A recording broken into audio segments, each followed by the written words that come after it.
사랑하는 여러분, 한 주간 평안하셨습니까? 네. 만약에 여러분에게 누가 여러분의 인생을 어떻게 사셨습니까? 인생을 뭐라고 생각하십니까? 라고 물으신다면 여러분은 어떻게 대답하시겠습니까? 사람마다 좀 다 다르겠죠. 학교에서 인생이 무엇이냐라는 것을 가지고 이렇게 시를 이렇게 쓰라고 한 적이 있었습니다. 제 얘기가 아니고 들은 이야기입니다. 한 학생이 이제 시를 가져왔어요. 처음에 이렇게 썼습니다. 인생은 기쁨도 슬픔도 모두 삼키고 가야 할 기나긴 여정입니다. 이 문장이 참 의미가 있어서 선생님이 감격하고 있는데 가만히 들어보니까 좀 들어본 내용 같아요. 마지막에 이렇게 나오죠. 희노애락을 무슨 소주와 함께. 옛날에 광고에 나왔던 거죠, 여러분. 네. 그래서 이 학생이 선생님한테 뒤지게 혼났다고 합니다. 네, 여러분들의 인생을 어떻게 정의하시겠습니까? 사실 저는 너무 젊어서 아직 여기 계신 또 인생의 선배님들 앞에 제가 인생을 감히 논할 자격은 없지만 오늘 성경에 나오는 이 야곱은 그의 인생을 뭐라고 이야기했을까요? 그가 나이 130이 되었을 때 바로 왕이 애굽에 내려가서 바로 왕이 이제 그에게 묻죠. 어떻게 인생을 살아오셨습니까? 그때 이제 야곱이 창세기 47장 9절에 이런 말씀을 했죠. 야곱이 바로에게 아뢰되 내 나그네 길의 세월이 130년이니이다. 내 나이가 얼마 못되니 우리 조상의 나그네 길의 연조에 미치지 못하나 험악한 세월을 보내었나이다.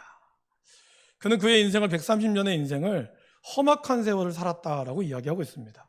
여기서 이 험악하다라고 하는 뜻은 사악한 가치가 없다라는 뜻입니다. 그가 겸손하게 정말 내가 살아보니까 인생이 참 험악했습니다.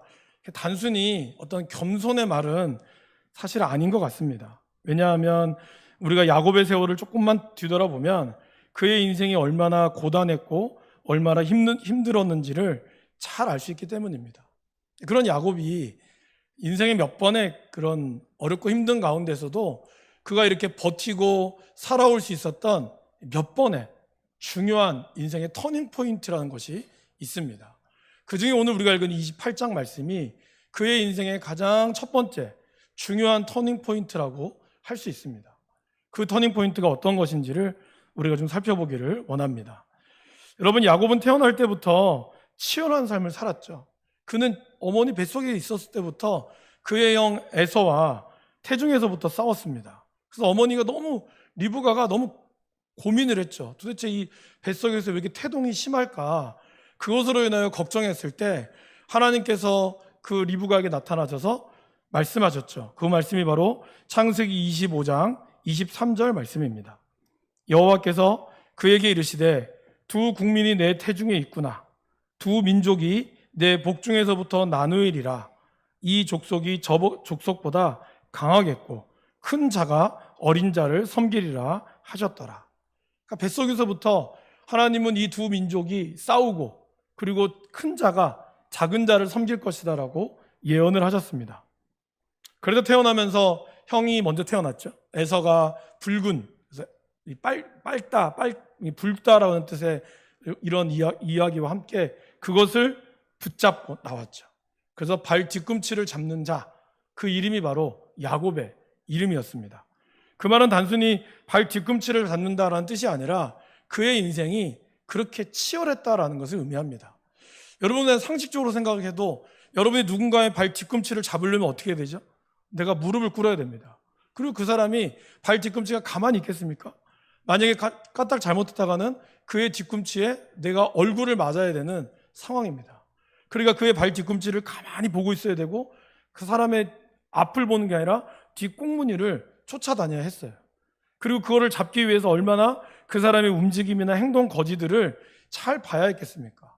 그러니까 그만큼 야곱은 다른 사람의 눈치를 보면서 그의 인생을 살아가야 했습니다. 신명기에 보면 장자는 아버지의 소득의 3분의 2를 받는다고 그랬어요. 그러니까 이 차자는 3분의 1밖에 받지 못하죠. 그것이 그 당시의 법 가운데 하나였습니다. 그런 와중에 야곱은 그의 인생의 복을 얻기 위하여 치열한 삶을 살았다라는 것입니다.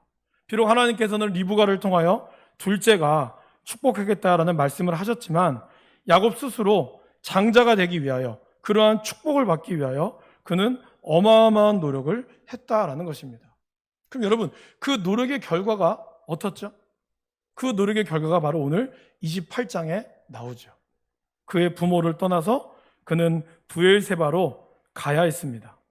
이때 야곱의 나이가 몇 살쯤 되었을까요? 147살, 147에 죽었던 야곱의 나이를 역추적해보면 이때 그의 나이가 77살이었습니다.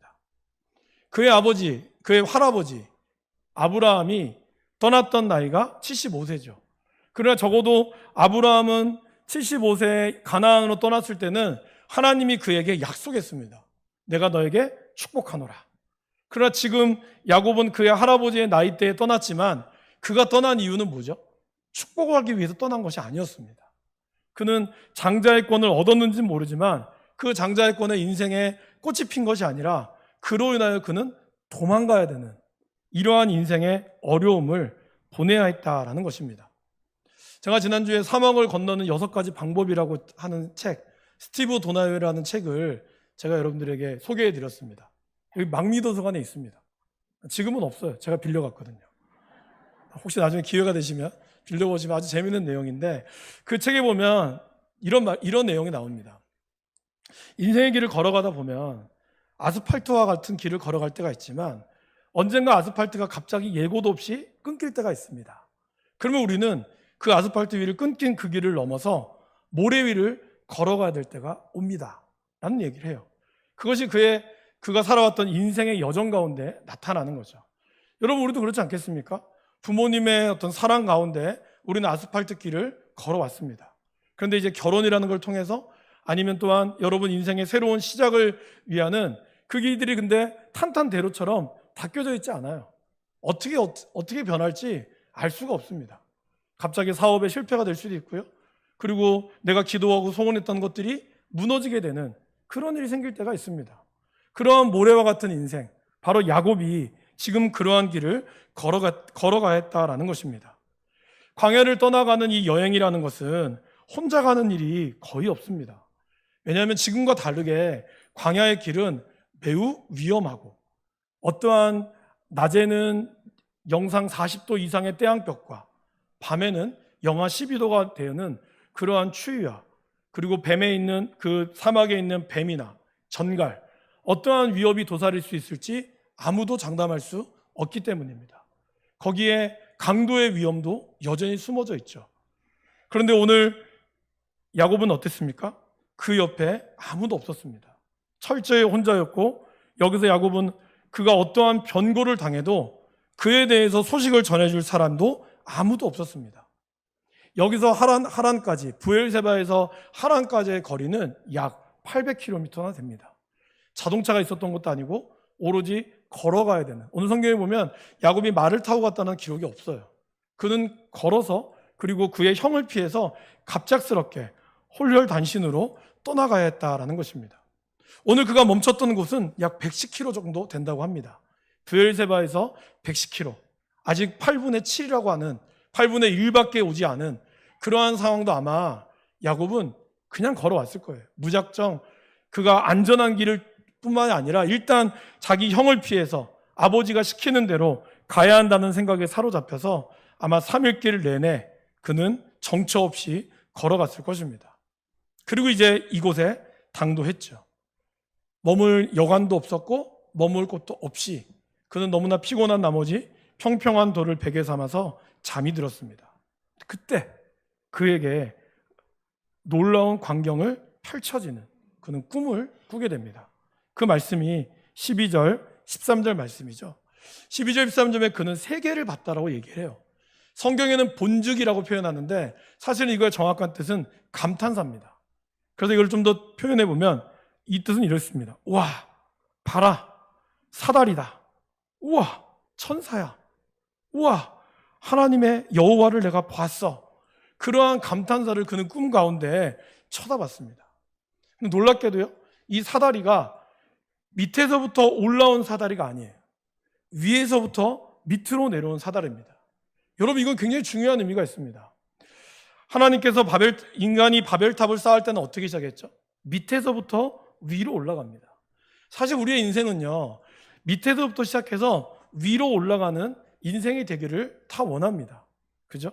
그러나 우리의 인생이 올라가면 올라갈수록 그 길이 만만한가요? 만만치 않습니다. 에베레스트 산을 올라가면 갈수록 사람들이 거기에 이제 호흡이, 공기가 부족하죠. 그래서 정상에 가면은 우리는 생각하기에 정상 가서 사진 찍으면 매우 기뻐할 것 같지만 사실 그 정상의 8,000m 이상의 정상에 도착하면 1분도 못 있는다고 그러죠. 왜냐하면 1분 이상 있으면 얼어 죽거든요. 그러니까 올라가면 올라갈수록 숨은 턱턱 막히고 그러한 삶이라는 거예요. 여러분, 야곱의 인생이 어땠죠? 야곱은 자신의 인생에 하늘 사닥다리를 만들기 위해서 굉장히 많은 노력을 했습니다. 그는 그 인생의 성공을 위해서 분주하게 왔어요. 어떻게 보면 둘째로서, 차자로서 오는 그러한 서름을 그는 극복하기 위해서 처음에도 말씀드렸지만 눈치 보면서 그는 그 장자의 축복권을 얻기 위해서 온갖 노력을 했습니다. 팥죽을 왜 준비했을까요? 여러분, 그냥 우연히 준비했을까요? 아닙니다.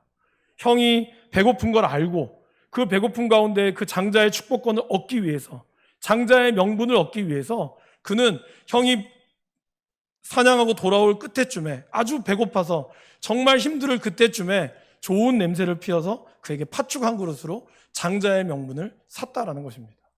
그리고 아버지로부터 장자의 축복권을 받기 위하여 그는 어떻게 했죠? 자기 몸에 염소의 가죽을 입히고 거기다가 털을 붙였습니다. 목소리만은 어찌할 수 없었으나 다행히 그 아버지의 눈이 어두웠고, 그래서 손은 에서의 손인데 목소리는 야곱의 목소리로구나. 그렇게 하면서 그는 그의 아버지를 속이며 그의 장자의 축복권을 얻었습니다. 그렇게 그의 인생의 사닥다리를 하늘까지 쌓았던 그러한 순간이었지만 사실 그 대가는 너무 컸다는 거예요. 바로 형과 둘도 없는 원수의 지간이 되고 말았습니다. 형이 그렇게 얘기하죠. 아버지만 죽어봐라. 너는 이제 나한테 죽었다고. 아버지가 죽기만을 바랬던 형의 등살에, 물론 표면적으로는 결혼을 하러 가는 거였지만 그는 도망자의 신세가 되고 말았습니다. 사랑하는 부모님을 더 이상 만날 수가 없었어요. 특별히 누구를 만날 수가 없었을까요? 리브가를 만날 수가 없었습니다. 여러분, 성경을 가만히 보시면 지금 이삭이 매우 자기가 죽을 때를 대비해서, 그죠? 유언처럼 얘기했잖아요. 이삭이 언제 죽었을까요? 이삭은 야곱이 돌아올 때까지 살아 있었습니다. 안 죽었어요. 20년 이상 야곱은 그 이후에도 더한 인생을 살았습니다. 그런데 리브가는 죽었어요. 그러니까 리브가의 이 만남이, 그의 어머니의 만남이, 그가 여기서 떠났던 브엘세바의 만남이 마지막 만남이었어요. 그가 축복을 누린다고 생각했지만 그의 인생은 누구보다 절망 가운데 그는 도달했다라는 것입니다. 그런데 하늘의 사닥다리가 밑에서부터가 아니라 하늘 위에서부터 그에게 비춰왔다라는 것이죠. 그러기에 야곱이 얼마나 놀랐을까요, 여러분? 모든 상황을 다 잃었다고 생각했지만 하나님께서 그를 찾아오셨다라는 것입니다. 사랑하는 여러분, 우리의 인생에 아무것도 없다고 생각될 때, 그래서 내가 너무 곤고하고 내가 너무 가난하다고 느껴졌을 때, 그때가 바로 하나님의 나라를 경험할 수 있는 때라는 것을 기억하시기를 바랍니다. 예수님께서는 마태복음 5장에 그렇게 이야기하시죠. 마음이 가난한 자는, 심령이 가난한 자는 천국이 저희 것이며. 우리의 심령이 가난하다는 것은 뭘까요? 부족하고 없고, 그러기에 내가 절망 가운데밖에 빠져 있을 수밖에 없을 때, 그러한 감정을 느낄 때 하나님께서 우리에게 찾아오신다라는 것입니다. 인간이 절망이라고 생각했을 때 하나님의 희망이 보이는 것입니다. 내가 내 인생에 방황하다고 느꼈을 때 하나님께서 방향이 되어준다라는 것입니다. 그 하나님께서 오늘 야곱에게, 또 우리 인생에게 뭐라고 말씀하실까요? 나는 너희의 조부 아브라함의 하나님이요 이삭의 하나님이다라고 말씀하십니다. 이건 뭐를 뜻할까요, 여러분? 예수님께서, 하나님께서 우리 인생이 그냥 상상 속에 나오는, 여러분 꿈속에서 나오는 하나님이 아니시라는 거예요. 사실 오늘 28장의 중요한 이유는 뭘까요? 이전까지 77년을 살아오면서 성경에는 야곱이 하나님을 만났다는 기록이 어디에도 없습니다. 비록 그는 어머니로부터, 아버지로부터 자기의 하나님, 아버지의 하나님을 들었겠죠. 여호와 하나님을 들었을 것이고 우리 조상 할아버지 아브라함이 어떻게 이 자리에 오게 됐는지를 아마 들었을 거예요. 그러나 그는 듣기만 했지 그가 귀로 듣기만 했지만 눈으로 보지 못했다는 것이죠. 그 눈으로 보지 못한 하나님을 오늘 그는 직접 이야기하고 듣고 있다는 것입니다. 이건 뭘 뜻할까요, 여러분? 하나님이 저와 여러분의 인생 가운데도 섭리하고 계신다는 거예요. 그냥 그 하나님은 먼 데 있어서 여러분들이 그냥 뜬구름 잡는, 예전에 우리 교회가 50년 전에 하나님께서 이 교회를 세웠습니다. 그래서 하나님의 그 역사가 우리 교회를 이끌어 갔습니다. 그러한 어떤 전설로만 남아있는 것이 아니라 그 하나님께서 오늘 저와 여러분의 인생 가운데도 야곱의 하나님이 되어주셨듯이 여러분의 하나님도 되어주신다라는 것을 의미합니다. 그 하나님께서 오늘 뭐라고 얘기하시죠? 내가 누워있는 땅을 내가 너와 내 자손에게 줄 것이다. 뭘 뜻할까요? 네가 비록 77세의 총각이지만 내가 결혼을 하여 자녀를 낳을 것이라는 것을 의미합니다. 그리고 그 자녀는 한 명, 두 명이 아니라 티끌같이 많아서 동서남북으로 퍼질 것임을 약속합니다. 그리고 하나님께서는 야곱이 가는 곳마다 함께해 주시며 보호해 주시고 떠나지 않을 것을 하나님은 우리에게 약속해 주고 있습니다. 근데 여러분, 사실 이 28장 이후로부터 야곱이 그의 외삼촌을 만나고 살아왔던 시간을 가만히 보면 별로 축복한 것 같지 않아요. 아마 성경을 읽어보신 분은 아실 겁니다. 야곱이 가서 결혼을 했죠. 정말 하나님 약속하신 대로 결혼을 했어요. 근데 자기가 사랑하는 여인과 결혼하기 위하여 몇 년을 보냈죠? 무려 14년을 보냅니다. 처음에는 원치 않는 언니 레아와 결혼을 했는데 그것도 라반이 속여가지고 7년을 봉사했고, 또 그의 동생 라헬과 결혼하기 위하여 또 7년을 봉사했어요. 자녀를 많이 낳았죠. 그러나 자녀들은 맨날 치고받고 싸웠어요. 자기가 사랑하는 아들 요셉은 몇십 년 동안 생이별을 해야 되는 상황에 그는 도달했습니다. 가축은 굉장히 많았습니다. 그가 사업을 너무 잘해서 라반의 가축이 풍성해졌어요. 굉장히 거부가 됐지만 정작 그는 어땠죠? 20년 동안 한 번도 월급을 받지 못했습니다. 아주 갑질을 당한 거죠. 10년 동안이나 월급을 그의 라반은 바꿔버렸어요. 변혁했다고 나오죠. 준다고 했다가 10번이나 그러한 월급을 물렸습니다. 그도 사기꾼이었지만 그의 발 뒤꿈치를 잡는 자기보다 한 수 위에 라반을 만났죠. 그것도 누구에게요? 가장 가까운 사람으로부터, 자기 어머니의 오빠로부터 이러한 사기를 당했다는 거예요. 그가 이러한 인생의 사기를 당했음에도 불구하고 그가 이렇게 버틸 수 있었던 것은 바로 오늘 이 28장에 만났던 산을사닥다리의 하나님을 만났기 때문이다라는 것입니다. 하나님께서는 이 과정을 통해서 야곱이 지나가야 될 사막을 통과할 수 있도록 하셨습니다. 아까 제가 사막책 얘기했죠, 여러분. 그 사막책에 보면은 6가지 방법 중에 3번째 방법이 뭔지 아십니까? 모래에 빠졌을 때, 자동차가 모래에 빠졌을 때 어떻게 해야 모래를 빠져나올 수 있을까입니다. 여러분, 타이어 바람을 많이 넣어서, 타이어가 이제 모래가 빠졌으니까 타이어에 바람을 잔뜩 넣어가지고 거기에다가 악셀레이터를 밟아서 나가게 하면 모래가 빠질까요? 모래 위를 건너갈까요? 아니면 타이어 바람을 빼야 될까요? 네, 타이어 바람을 빼야 됩니다. 거기 보면 거기 함께 차를 탔던 사람들 중에는 자동차에 대해서 아주 전공했던 그런 석사도 있었고, 그리고 이런 어떤 모래에 대해서도 잘 아는 지질학자도 같이 있었습니다. 친구들이 같이 사하라 사막을 건넜거든요. 그러니까 그걸 너무 잘 아니까 처음에는 모래에 빠졌을 때 내가 너무 잘 아니까 이 차를 꺼내려면 타이어 바람이 빵빵해야 힘을 받아서 갈 수 있다고, 그렇게 몇 번을 했지만 결국에는 오히려 그럴수록 더 깊이 들어갔다는 거예요. 타이어 바람을 빼니까 그 모래 속에 같이 묻혀서 같이 올라갈 수 있었다는 거예요. 그 책의 저자는 그렇게 이야기합니다.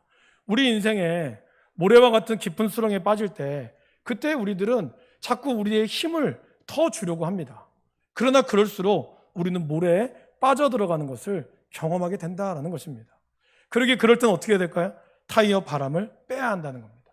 타이어 바람을 빼고 내 힘을 빼고, 그리고 내가 그 변화에 익숙해져야 우리는 그 모래 위를 나갈 수 있다는 겁니다. 여러분, 지금까지 야곱의 삶이 어떠했습니까? 자기의 힘을 줬죠.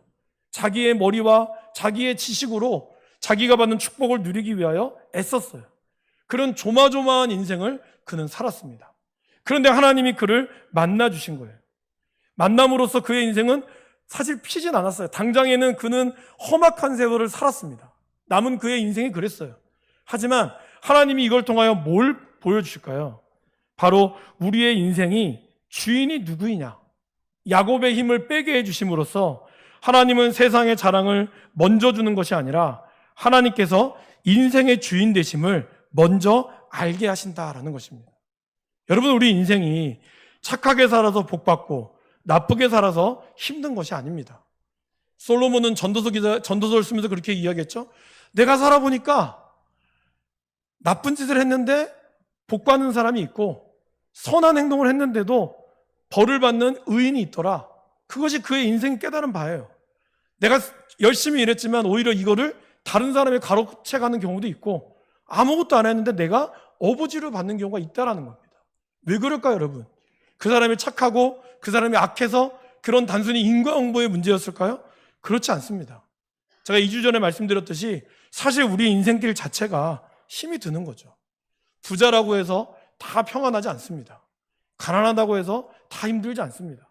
모두 다 우리가 살아가는 인생은 그 나름대로의 아픔과 슬픔과 연약함을 두고 있습니다. 왜 그럴까요? 바로 그것이 인간이 죄로 인하여 얻은 하나님이 주시는 이 결과라는 것입니다.